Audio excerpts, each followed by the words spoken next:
welcome Toun Tunde-Anjous. Thank you. You're welcome. Please a round of applause for her. She wants to be modest. Please clap for her very well. Thank you. Hi, everyone. How are we? This is usually the time where people start to get a bit sleepy, tired. No, we're good. I hear that here, this place is louder than that place, and so they're complaining a bit. But I've told them I shout, so we will go. We'll keep going. So how many of us here know at least 5 people who left the country this year? By a show of hands. At least 5 people. Okay, at least 4 people. 3? 2? 2 people at least. At least 2 people. None of your friends have left. Okay, how many of you know at least one person who has left, who has relocated, who has jackpot, who has transitioned? All the work. So all of us know, everyone knows someone, right? And how many of us are in HR? How many of us manage people? How many of us are people who lead? Almost all of us. Fantastic. So today's topic, I was still fighting them over there that my slides have shifted because I'm very finicky. I have particular fonts, and if you move it to PowerPoint, it distorts it. So I was telling them that we'll scatter things, but we are not going to scatter. Oh, fantastic. Thank you. Where's up? Fantastic. So today we're talking about riding the talent migration wave, how to attract and how to retain people. When they gave me this topic, a couple of people have actually come to me to speak on this topic. I was like, it's getting tiring, but it's actually a problem. It's almost like a pandemic. Because even though we say not a lot of people are leaving, it almost seems like your best hands are leaving. And so if your best hands leave, there's some people that say they're resigning, and you're like, fantastic, finally, right? I can hear some people laughing. You know what I mean? And then there's some people who say they're leaving, and you're just thinking, where do we start from? Even the succession plan you have has some sort of K-leg. You're like, goodness, I'm literally going to have to do a lot of things myself. So that's what people are starting to complain about. They already introduced me. Yes, my name is Toun Tunde-Anjous. I hope I look as nice as that picture, And my company is called The People Practice. We are a people advisory firm. We work with startups. We work with companies. We help them scale. We help them accelerate impact across 3 areas: people, culture, and technology. So that's all about me. So today we're just going to be focusing, it's meant to be a conversation. We're going to be focusing on what talent migration is, why it's a problem, what the numbers are saying across the world for Nigeria, why, what the misconceptions that people have about finding great talent, what stops people from attracting great talent. We've chosen to look at it that way because it has like a double meaning. And then we're going to say, how do we keep good people? Really, how do we keep them realistically? So that's the focus. And if we look at it, what is talent migration? Some people call it brain drain. I always tell people it didn't start now. I've been in the tech space since 2016. And in 2017, Booking.com. How many people know Booking.com?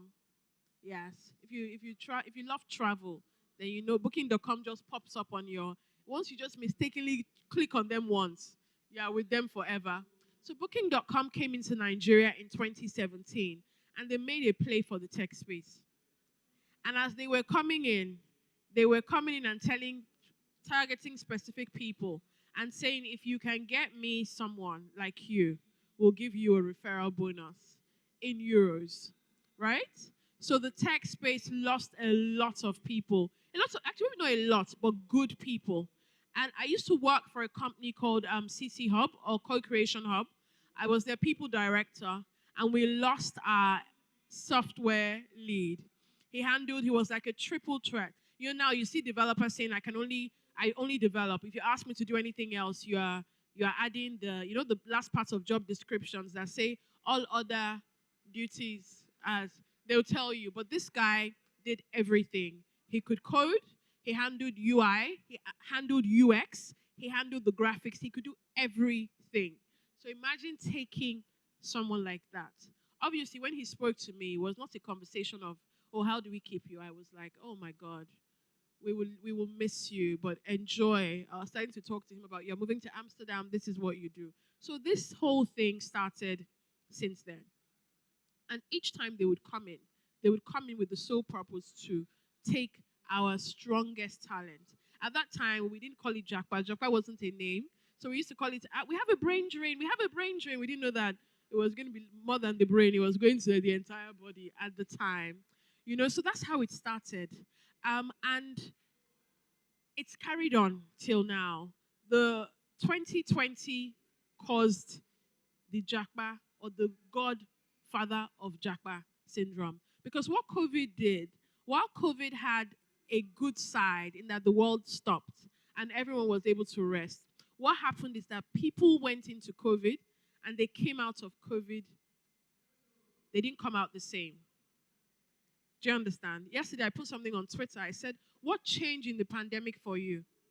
And someone, the way they spoke, I was like, oh my God. Person said, I learned that I never have to take a role that is physical, completely physical again. The again was in capital letter. I was, oh my goodness. So if I ask you guys, like, what changed after the pandemic? What about work changed? Your face, I'm drawn to your face. So I'm going to ask you first, what changed for you work-wise post-pandemic? So I realized that my team, I had to pay a little more attention in terms of employee engagement. My team had, because we were working from different parts of the country, I collaborating was at first very hard. And after when COVID happened, some people that were actually squatting with somebody in Lagos and actually living in Ibadan, they went back to the Ibadan. So they were working from Ibadan and all those other places. And so you like have to look for ways to collaborate, how to engage them, how to track productivity. I had to become very creative about tracking productivity. I had to set guidelines that I never knew I needed to communicate in the first in the first instance. Yeah, so yes, that changed that orientation. I had to change my mindset. When I look at my team now, I have to realize that we're not coming to the office every day. We see only once a week, and not even everybody in the team comes in that once a week. So we have to look for creative ways to engage. I love that. So if you look at it from the flip side, for them, it was that now we can work from anywhere. We're not coming to work. You went from 5 days before the pandemic, and now you're at one day. And even that one day, you cannot get them because something always happens on that day. And you're wondering, you're like, it doesn't make sense. This is the Saturday. How is it that Saturday that you have toothache? Why didn't your toothache start yesterday or the next day? How? And not that you can control these things, but it's starting to sound a little dodgy to me, right? That's how it seems. Okay, I'm going to ask a man to speak. Yes. Fantastic. So, what changed for you? What did you observe that changed for you post pandemic? Okay, the need to upskill yourself, the need to have better quality of life. Those were the two main things. I love that he mentioned quality of life. How many people feel like post pandemic your quality of life improved? By a show of hands. So a lot of us. So if there was another pandemic, would you like it? If your finances were not affected. Let's be honest. If there was another pandemic, don't worry, the camera will tell them to turn this part off. If there was another pandemic, how many of you would not mind it? And your finances are not touched too. How many of you would not mind it? Ah, I love it. You're betrayed. if she's on your if she's on your team, better hold her. So the rest of you will mind it. You don't want it. I enjoyed the pandemic in a weird way. Because like him, it improved my quality of life. The fact that I could wake up at 8:30, for instance, choose to take a shower, right? Choose. I mean, choose. to take a shower. My hair was, I didn't have to have a wig on, right? Like my hair was my hair. I even cut my hair. So I started making it myself, growing it. I could just get to work. No stress, no arguing with an Okada person. Like you get to work and your juices, your productive juices are flowing. How many of you work better in the morning?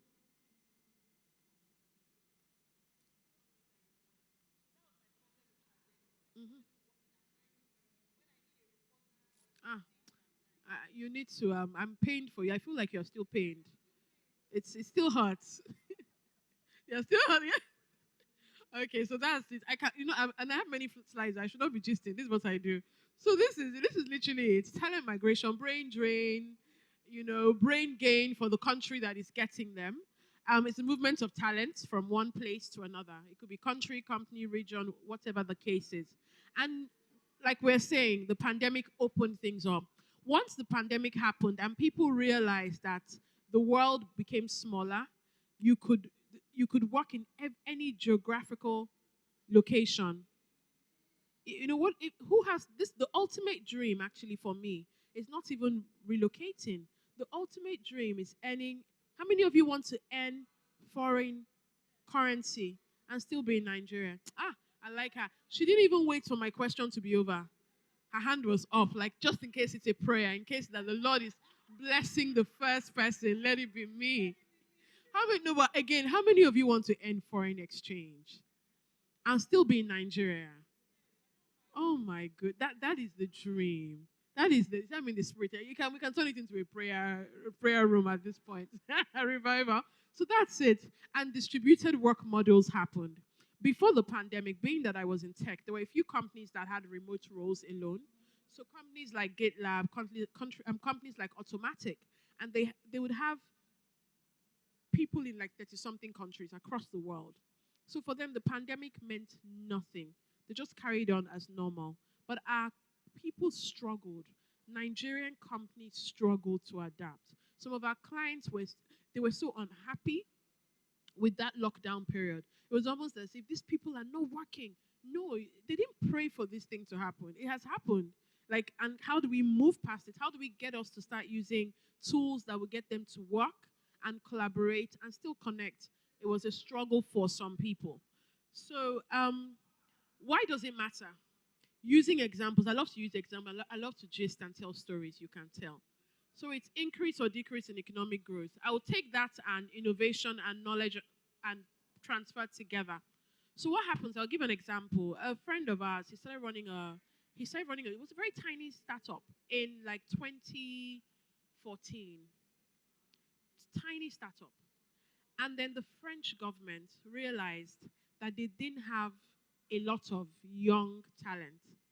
So they're one of the first European countries to go around Africa and start saying, oh, we're ready to take people on if you. And lots of people didn't realize what they were doing.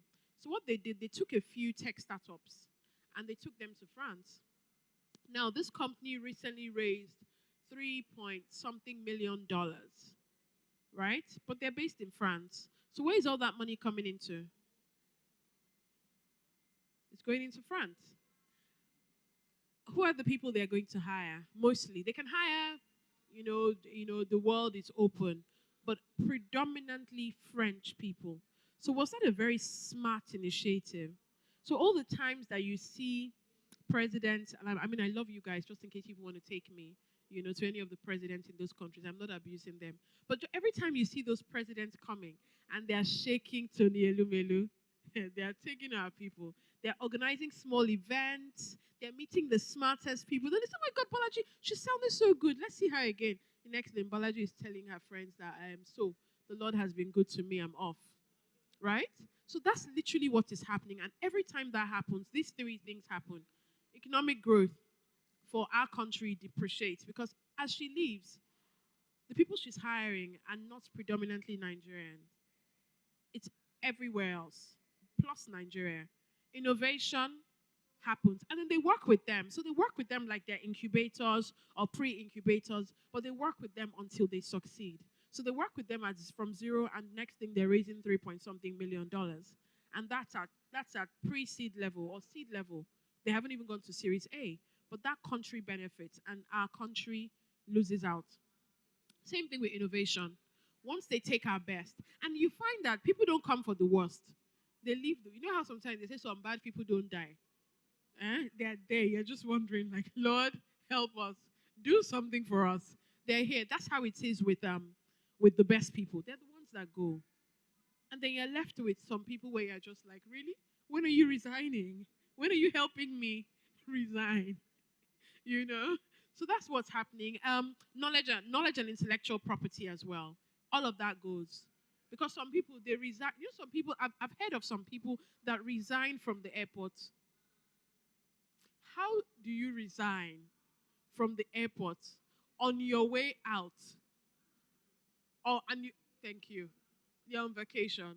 Like, do you understand what I mean? All of that, because what that means is that what should happen in the handover process is really lost. They may do something, but they're not there to work that time. And then even when you shout, "Oh, payment in lieu," they're like, "Payment, I will pay you the payment in lieu." You can't even use it to hold them down. You know, so a lot of knowledge is getting missing, skills disappearing, right?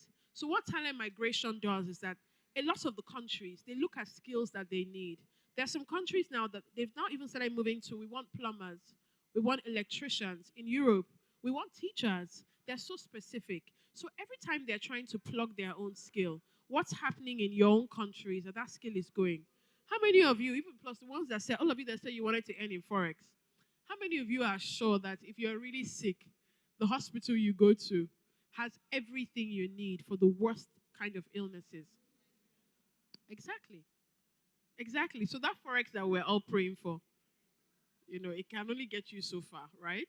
But that's it. They're focusing on the skills that they don't have, and they're picking our people, and it's a problem. Same thing with human capital development. A lot of research goes into things. Look at COVID. When we had COVID, people were joking on Twitter that now all our microbiologists that should be doing research, they are doing makeup.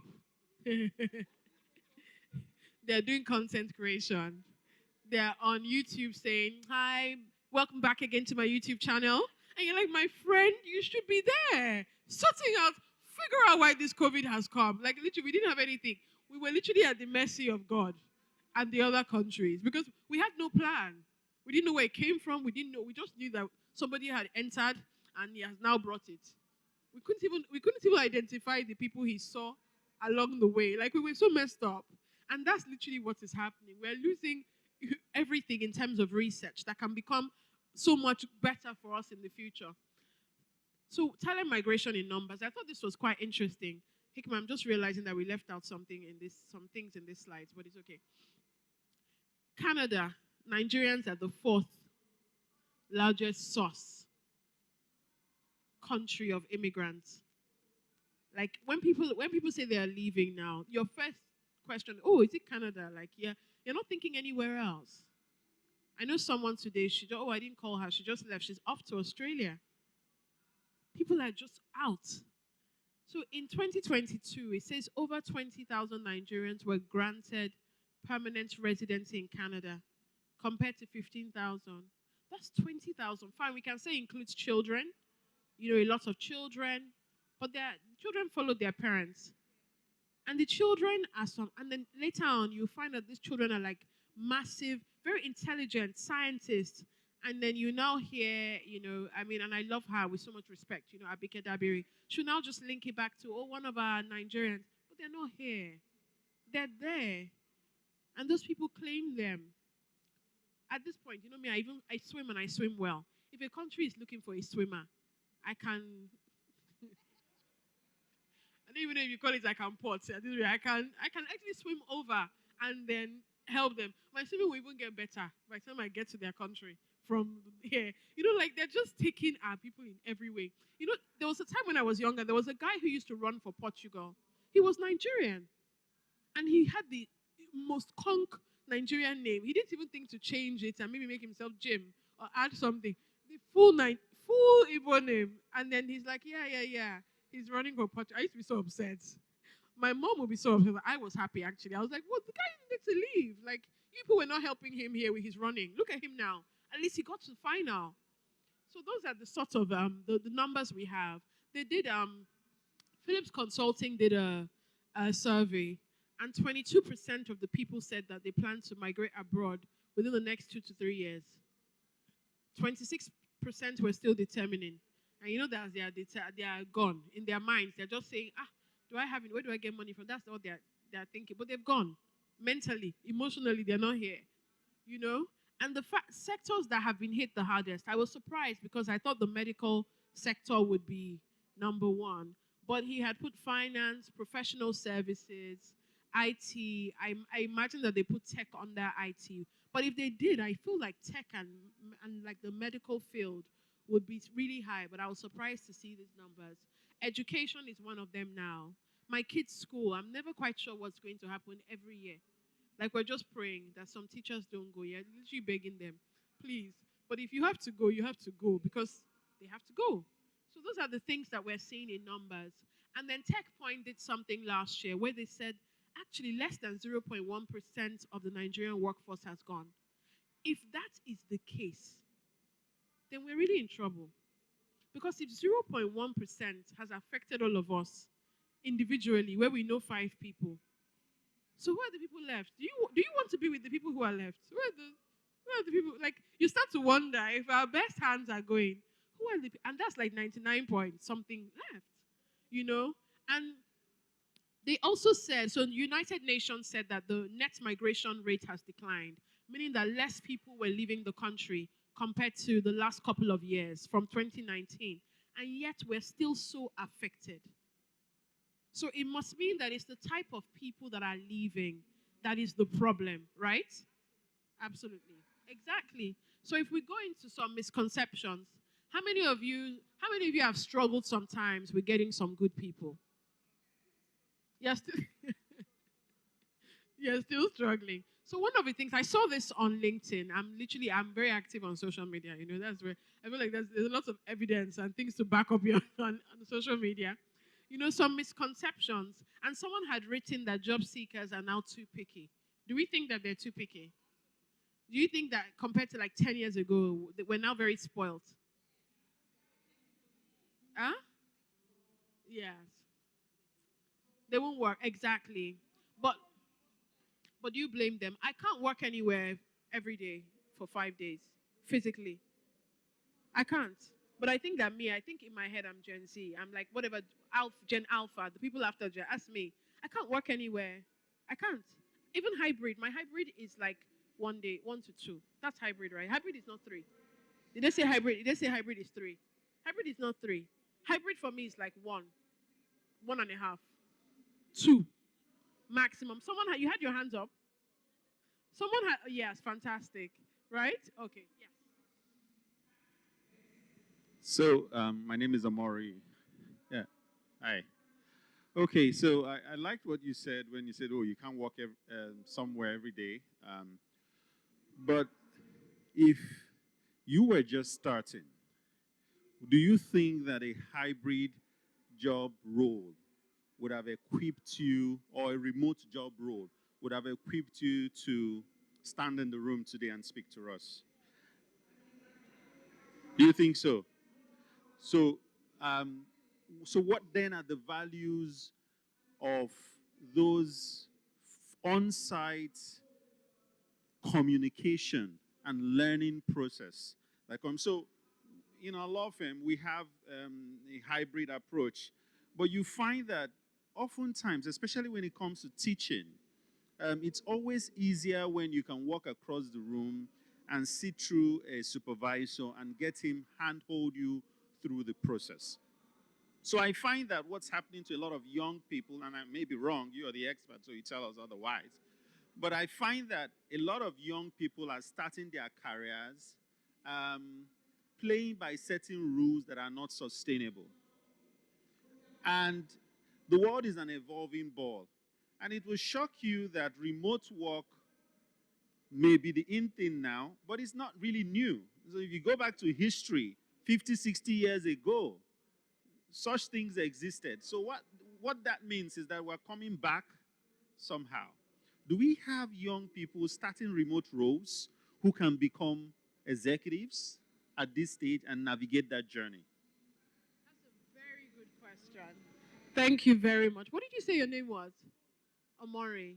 Fantastic. Thank you. Who agrees with him or who is leaning more towards him? So, what I will say is, I don't think it's a remote or non remote problem. It's a value problem, right? So, I'll give you an example. I started the company in 2020 in January. I was so excited. I was so full of life.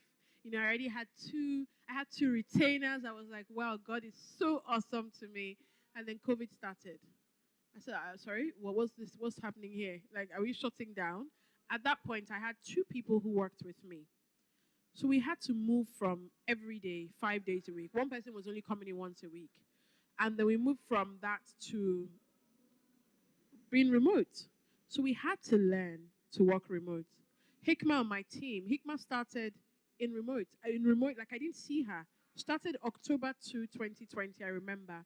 Because I'm very creative and crazy. And the way Hikma was hired, I did an Instagram live with another HR tech lady. And we had said I was hiring someone from that. So we had a team. We had like what do you call it? Like a panel online that was deciding. Oh, these people answered these questions. We put questions as the session was going on, and Hikma was the best. So it was her and another guy, and we hired her, and it was meant to be for a month, and she's been with me now for it's 3 years now. Yes, literally 3 years now. But she started remotely. So again, it depends on who. So I've always wondered when people say that the Gen Zs are a bit funny, ask her, we've never had an issue working remote. I actually don't want them to come into the office. Maybe I'm actually the problem. Let's be honest. Maybe it's me. But you have to know the people you have.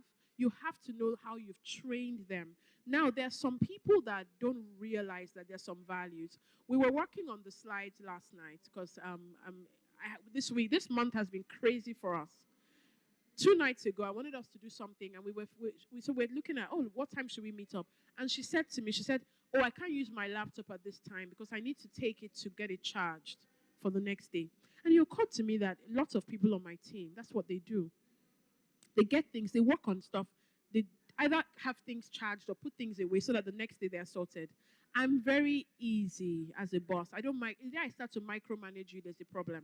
Because I don't even like to work hard. I just want to work smart. I just want us to have impact without stressing. Adjoa knows. I mean, her company is one of my clients, and they've raised a lot of funds in millions of dollars. But we can meet at 9 as a client. We've met 9:10 p.m., but it's very easy, right? She worked on this slide till, what time did you drop off? Maybe around, I dropped off, I don't know, because I left her around 7, 8. I came back at 10 to finish at 2 a.m., right? But she had finished everything we needed to do. And so, again, it depends on who. There's some people that are not serious. There's some people that don't have the right values. And it's not just Nigerians, it's worldwide. There's some people who think that work should be centered around me. And that's the next generation that we're seeing. But again, it also depends on how you start. Let them know these are the values, these are the this. I'm super easy. I don't even know anything. You can be going to the market every day. I'm not really bothered, but as long as work is done. So I'm so focused on output. Now, whether you had to work all night and sleep all day, fine by me, as long as that happens. But I think it's a value thing and then an individual thing. But you'll find that there's some people who are. So one of the things that Hikma and I would do, we'll do work together, and we can be on a call for 3 hours. And people will be like, my goodness, like, I'm very good with that. I can be on a call for hours, and we do the work. So that face-to-face interaction, that is the face-to-face interaction. Mm. They're not interfacing, yes? Yes? Yeah. And doing the work, and that work that just goes, and then, but what you have pointed out is that there is a conscious internal interaction, right? And that's what helps young talents build culture. For instance, even as a young person, as a young worker, going to 2 decades ago, I learned my fashion sense from my supervisor at work. I learned to mix colors. I learned to, how to cross my leg, how to say certain things, mannerisms. So you find that that level of mentorship that aids sustainable growth is lacking. So you wake up in the morning, you don't brush your teeth, you don't make your bed, you don't do simple stuff that really help you as a person. And then you just pull out your laptop and you get working till 1 a.m. or 1 p.m. And then remember, I haven't eaten. And then you pick a bag, you go get some food, you eat, continue, rinse and repeat. You may eventually carry out those tasks, but the challenge is, are you a better person? Are you a more structured person?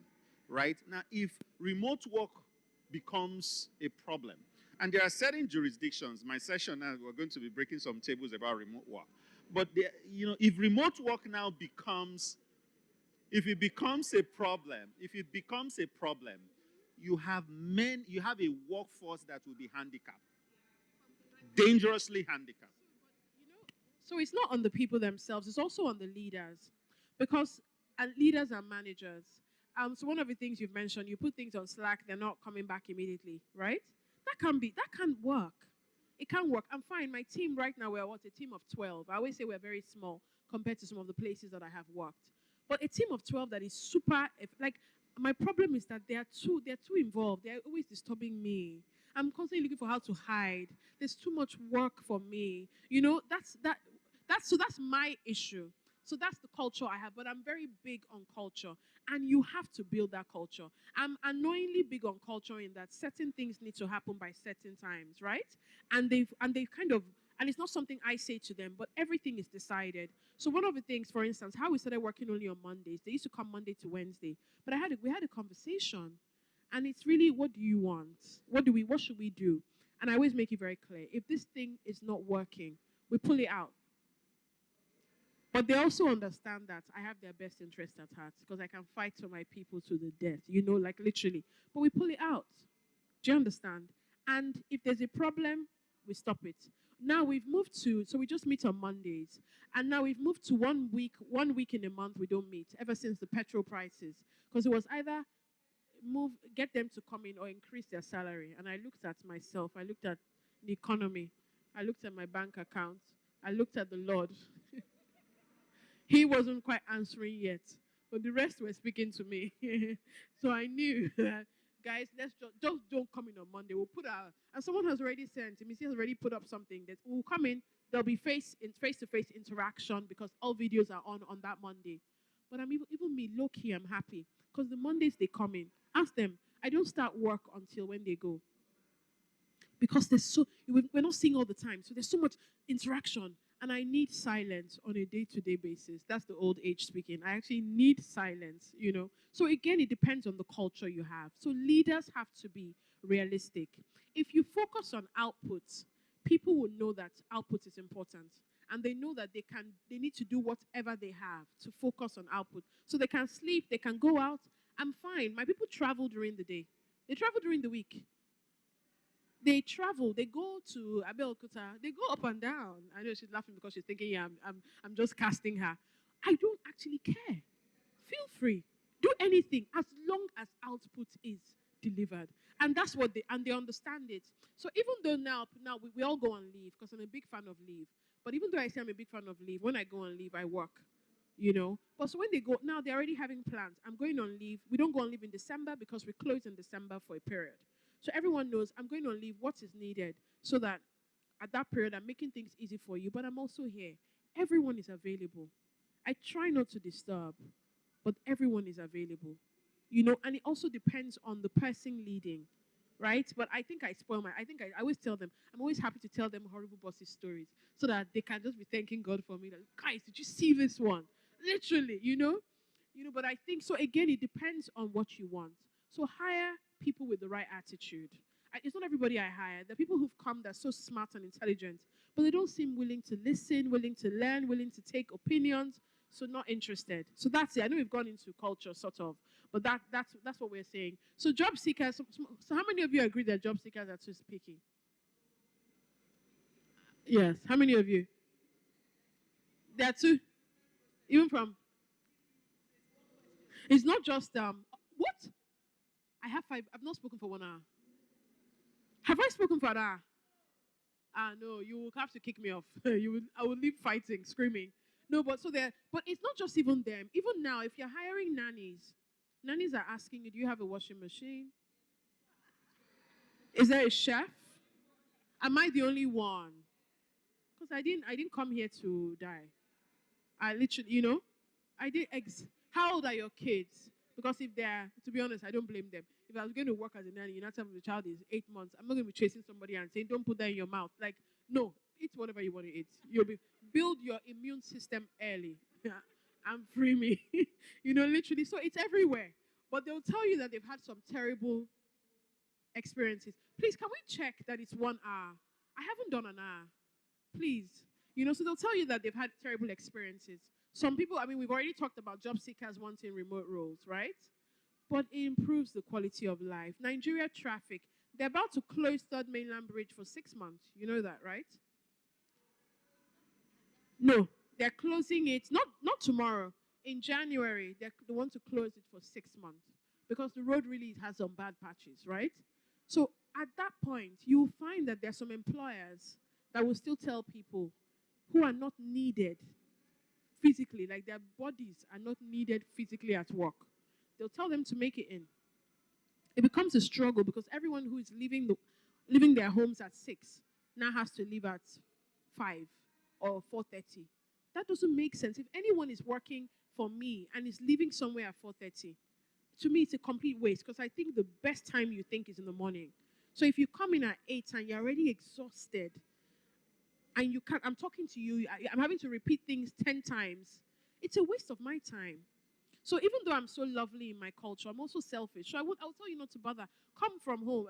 Come work remotely so I can get the best of you. It's the same thing why in my office no one works on their birthdays. Take it off. It's a compulsory day off. So everyone here and they're like, oh my God, Toun, you're so kind. No, actually, I don't want you to waste my time because on your birthdays, you receive like 55 phone calls. You're on Instagram answering your 20. You're first of all having to think of the picture you want to use. Then the caption, oh, you need it to sound a particular way. That takes another 30 minutes. Then you want to make it into a reel. If you're not good, that can take 1 hour. Then you go on LinkedIn, you say, wow, a new era. You go on Twitter, wow, balloons. Like you have different captions for different. It's a waste of my time. You're answering too many calls. So just take the day off. Enjoy yourself. Let me know that you're not here. Right? So enjoy yourself. Let me not be frustrated by your presence. So it's little things like that. They want outrageous compensation. Even me, I want outrageous compensation. So I can't blame them. So person was complaining. They said job seekers have job hop too often. With the way the economy is going, right? And with the way some people are also laying people off, it's tough. And because people are also thinking of their mental health, it's a big deal. Once somebody says mental health, you have to just back down. So if anybody is giving, and as they say, the Gen Z, yeah, this role is giving shackles. Have you heard that? It's giving shackles.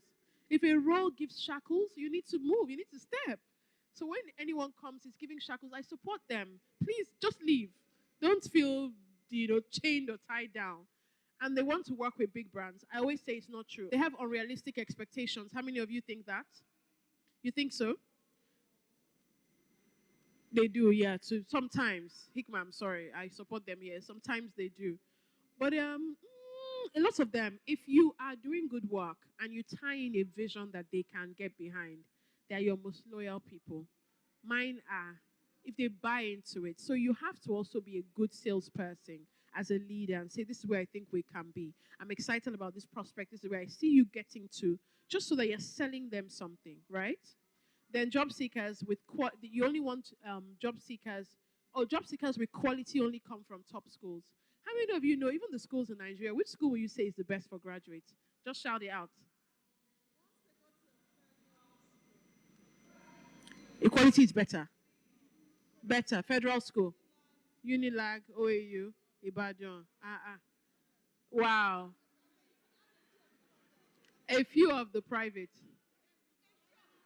Are you fighting now? It's like, are you low-key just calling your university? Yeah, see, that's what I thought. I was waiting. What did you say? It's what? Thank you. So she said Covenant University. She said a few of the federal, Babcock. So but as he said, different things. Like if you're looking for a good technology person, like FUTA starts to look so awesome, right? Covenant University, if you're looking for someone that is tech plus business sense, plus exposure. So different places. So my team is a mix of everything. We have Ilori, we have Bowen, we have Unilag, Yaba Tech for the tech. We have, so it's just different. It's, again, some people have, so this whole thing of top tier, it can be, as he said, different courses, different unis, right? So these are so what really stops you from attracting great talent? This is now for you to think about yourselves, right? Talent war. Can you compete with companies abroad? Yeah, I'm always, as I said, I'm very honest. I tell my people, I tell them, I said, I support you having side hustles. I told them again last week, I support you. I even tell them, if you find the side hustle that I can do with you, just and they always laugh, and they're like, "Oh my God, you should really like if you want to be on Fiverr doing things that there's no conflict, because again, the math is not mathing, with the expenses and the income and what's going on. So we can't compete. If someone comes from my team and says that they've offered her $3,000 a month, what do I say? I've even told them that I can come in as their EA, that their work will be solid. I'll just take 10%. You cannot compete. So leave it. So in flexible work arrangement, there's some people I know that this year was incredibly tough in the tech space, where I had to go in and help some tech founders let people go because they overhired, because they raised funds. And so, because my letting go is always very soft. As you can see me, everything is always very kind, compassionate. So they will get me to draft that out and be involved. But it was so tough with some clients who refused to move. They cannot understand hybrid. And so everyone comes in. And people are leaving. And they're wondering why people are leaving. That's it. So that's where you find them. So if you're one of those where you're still struggling, find a way to make it work. But you have to be a bit bendy and flexible. Poor reputation. There's some companies that I'm not touching them. So one of the things that my company does, we do sexual investigation. So we do sexual harassment and all of that. So if you type in my name, you might see my name with some sexual allegations, right? So there's some companies, and there are lots that are private that never come out. So there's some places that even me, if my, for instance, cousin, younger sister wants to work, I'm like, I'm not really sure. I think let's pass on this one. So some places have terrible reputations internally. Limited career growth. If you don't have a growth path, so if people come in and they're thinking, oh, what am I doing? And younger people, and not just younger people with a particular mindset get very bored very easily. I do. So you find that if you look at, we're doing a lot of things. Why? Because I just doing one thing for so long, I will, so you have to start thinking about it for them. Compensation, we've already addressed it. Even if you can't compete with the people, the global companies, what are you doing in terms of benefits? What are you doing in terms of compensation? How are you making their lives easy? What can you add to them? So one of the benefits we have is a very tiny benefit. We claim that we're watching documentaries in my company, but we all have Netflix accounts. So I believe they're watching documentaries for when we have our sessions to talk about documentaries. I don't know what else they're watching. But and it may be, it's not, you may say, oh, it's not so expensive, but for them, it's just something nice that they offered us something. And Netflix, if Netflix is watching, I want you to believe that we all have different accounts, that we're not just using one or two accounts because we're, ethical people. Ethical people. So, but benefits, I remember I used to work in ARM. And one of the things that made lots of women stay in ARM was that they had a nursery. They had a nursery with a creche with some amazing nurses or nannies. So people will drop their babies there from morning. Husbands who worked in ARM, their wives would drop their babies and then come back for them at 7 p.m. Do you know how awesome that was? Even if you're not back to work, you just drop that baby and do anything. A lot of women never left. So you know how some women have babies, or back in the day, women have babies and they leave because the thought of coming back and dealing. ARM sorted that out. I used to hope that I'll have a baby while I was there. I didn't have. I wasn't.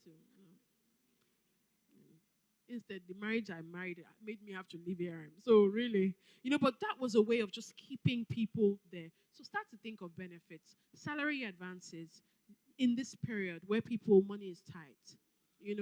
think of things like that, even if it's so that it's not things that are too expensive, but things that make their lives easier, right? So that you just start to look attractive. What else? Recruitment practices. Oh my goodness. Some people drag recruitment. They'll say they are hiring now. The next thing it's like a long exodus. Have these people in, problem. Managers wasting time. Clients. So I always have to tell clients, these people are looking elsewhere. If you're not ready, let us know so we can tell them, you know. But it's just so long that even people, there's some tech companies we hire developers for. There's a pool we put them in. Over time, the pool starts to reduce. We start taking them on because people are calling you, oh, I've left. I've gotten a new job. And you're wondering why they're taking so long. You know, so if that is you, please, not speaking the language, you're going to hire a UX designer, but you're talking about interface. They get funny because they don't do all other jobs as assigned in JD. They're very specific. I'm a UX designer, I'm not a UI designer. You know, so understanding the lingo, limitations. We are handicapped in Nigeria, and I'm not saying this like confessing, but it's easier for, you know, when we say the world, the borders are open, we're at a disadvantage because how many people from different places or different countries want to come and work here? Right? Do you understand? So even though it's open, it's like it's close to us. You can't call someone in America and say, "Oh yes, yeah, I'm looking for an HR manager. Would you like to join my team?" They're like, "Oh, okay, but is it secure? Is it safe? How much do you pay?" Like you know, you start to almost price yourself out of it. So other countries are more they benefit from this global talent mobility, right? Okay, I'm trying to move quickly now. Weak talent pools, fighting the gig economy. Some of us we don't want to move. We don't. The only role we hire for is full-time permanent. We don't recognize that there are some roles that can be contracted. Everything is like no, you have to be here 9 to 5. You have to. We have to open up a bit. Open up a bit if we want people. And then culture. We already started talking about it from Omari when he mentioned it. If your culture is off, no one is coming. When I moved back to Nigeria in 2007, there was a bank that had hired me. And someone said to me, "You can't work there."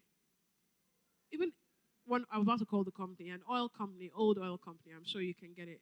I was trying to get in. And my aunt used to work there. She said to him, first of all, you will put me in trouble because your mouth is sharp. You won't just understand that when they say this, just do. You say, no, that doesn't make sense. How? You be speaking English, that they would have kicked you out. Then come and find me for recommending you. So there's some cultures that do not align with you. Know them, know peace, and find what works for you. Even me now, I cannot work in a place where I have to dress a particular way. I have to wear mostly flats, things that are comfortable, t-shirts. I'm happy. I can dress up when I want to, but that cannot be my everyday go-to. So knowing the culture, you know, as well, understand that if you are feeling like that, people are looking and thinking, I don't want to come to work in this. You know, so I like how when the lady was talking about Stanbic and she said the fintech place there, you have to. Someone on my team's hair is like braided. It's getting longer than my own natural hair. You know, and I'm just like, Lord, why is his hair longer than mine? What's going on here? You know, but that's you have to understand the culture. But again, his role allows for that. I won't take him to go and meet clients in that hair, you know. So that's it. Then something I wanted to talk about here: stress, burnout, mental health is such a big thing now.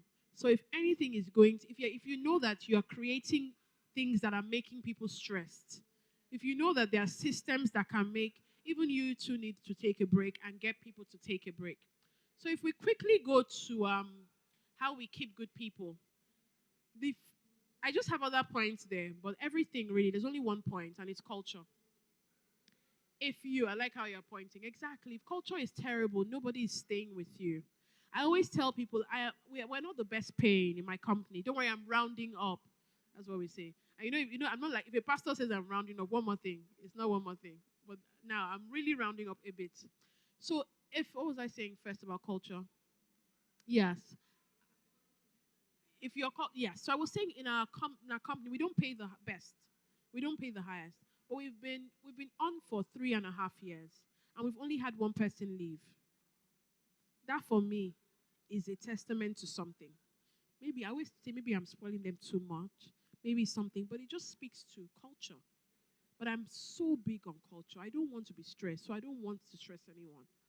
You know, so it's literally that. If your culture is inclusive, sorted. Inclusive meaning everyone everywhere feels comfortable and they have a voice. If your culture is supportive, if you have great open communication, my own is that they talk too much.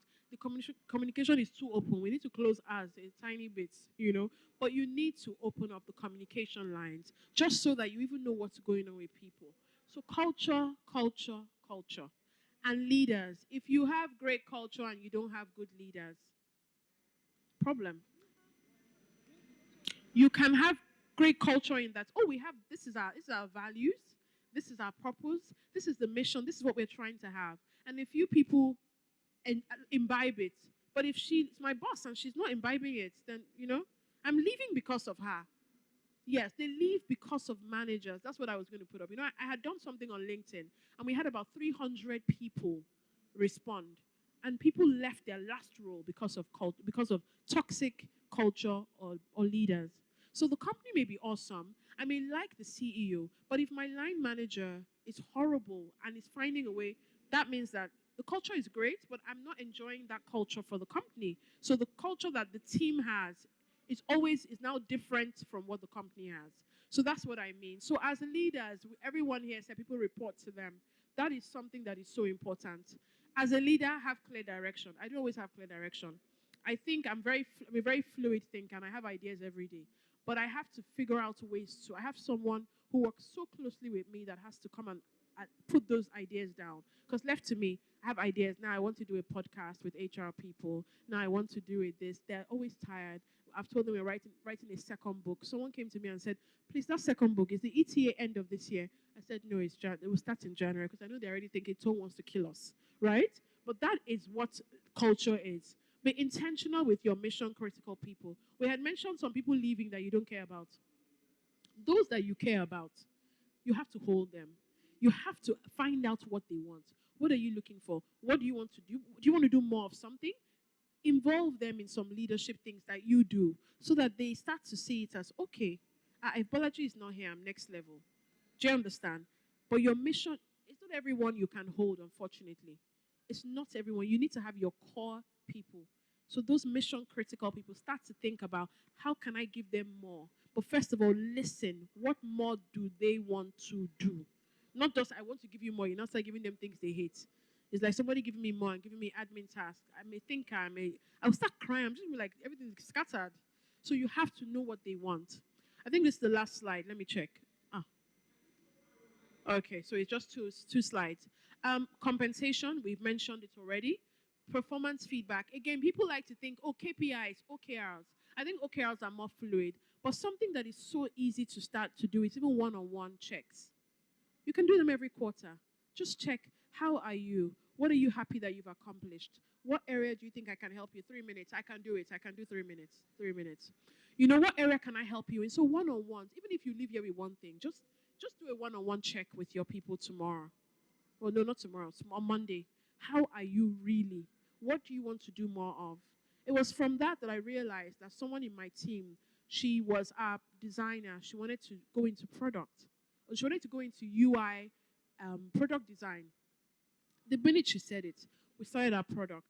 She's the one who's designing it. She's so excited by it. If I had kept her in graphic, she would have left. She would have left. And she literally started, she was my number one.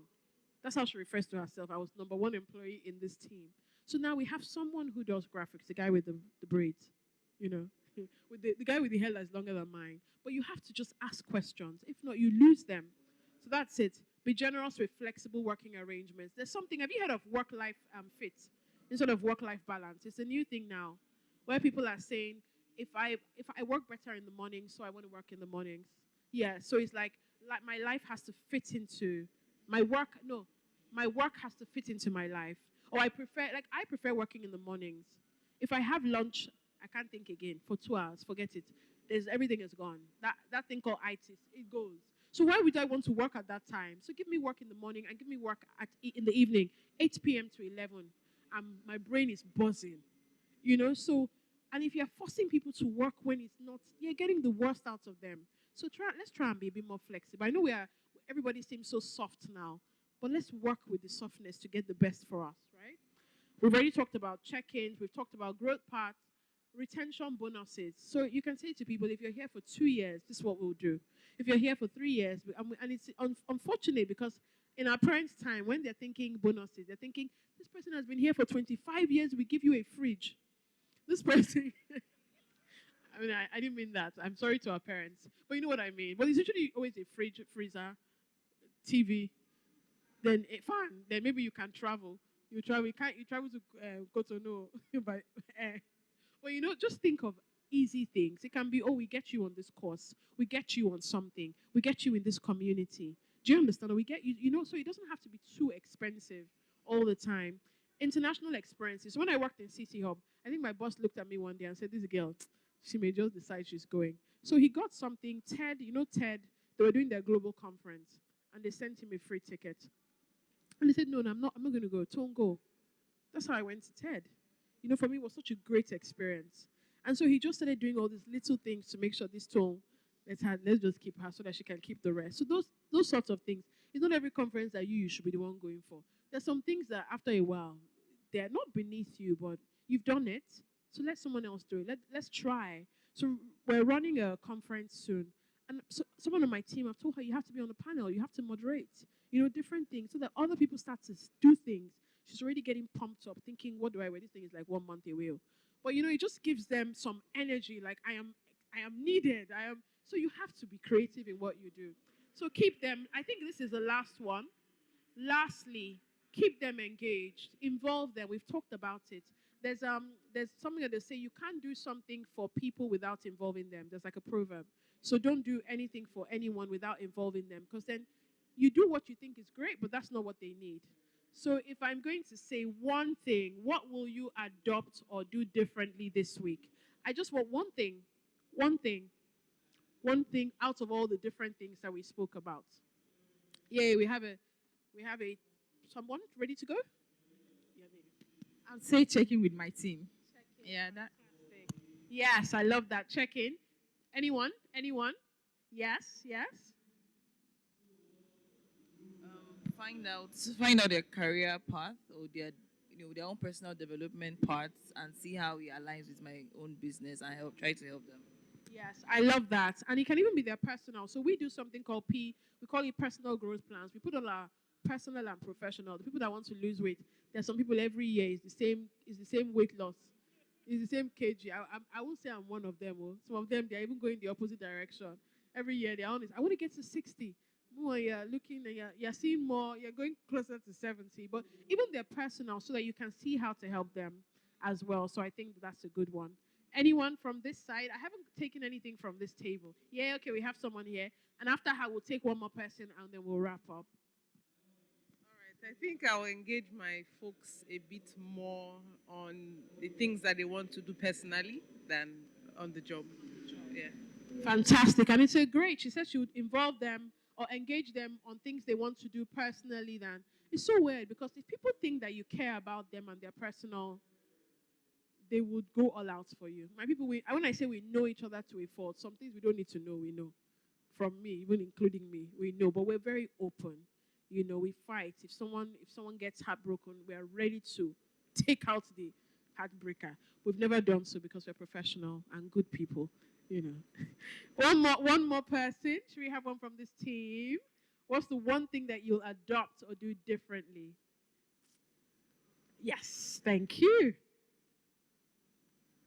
I think to also work on the leaders and managers. In my own case, several team leads, because whatever direction you're going through has to cascade through those individual leaders. Fantastic. So he's prioritizing the leaders.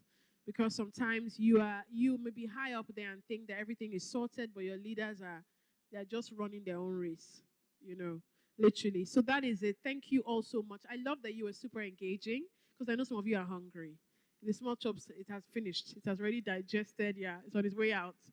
But I'm so happy that you engaged, and I hope that we can connect, personally and digitally as well.